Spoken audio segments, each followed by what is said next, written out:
In our previous video, we led our students to build the name of the lesson. Therefore, let's continue implementing the zero investment innovative idea of children's market by making the students set up a junk market in the classroom.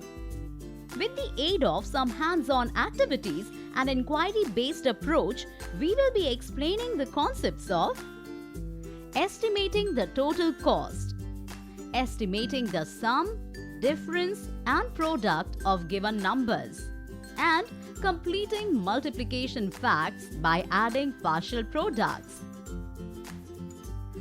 A day prior to setting up the junk market in the classroom, inform the students that they will need to bring any one waste material from their house or nearby surroundings to the class the next day.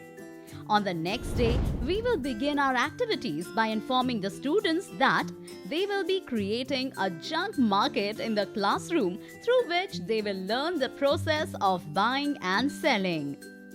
This activity will encourage the students to work together and therefore aid in developing interpersonal relationships with each other.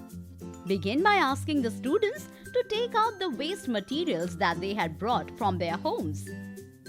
Before we conduct the activity, let's first paint a picture of the scenario by informing the students that we are a junk seller and the students have to sell their junk items to us.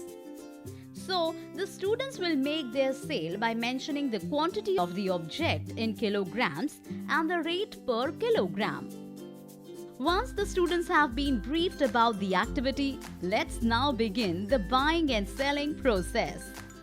Through this, we will be focusing on the concept of simple multiplication. Ask each student to come forward one by one and sell their items. As they wait for their turn, the value of patience will be instilled in them. Let's consider, for example, that the first student sells 5 kg of bottles, another student sells 4 kg of empty wrappers, and a third student sells 1 kg of paper. As each student comes forward, we shall ask them some questions that will lead them to understand the unitary method. Begin with, what is the price per kilogram that you have set for your object? Accept the responses from the students. Then ask them the quantity of the object that they wish to sell. Allow the students to respond. And lastly, ask the students to tell us how much we should pay in total for that quantity. The students may multiply using repetitive addition or simple multiplication methods.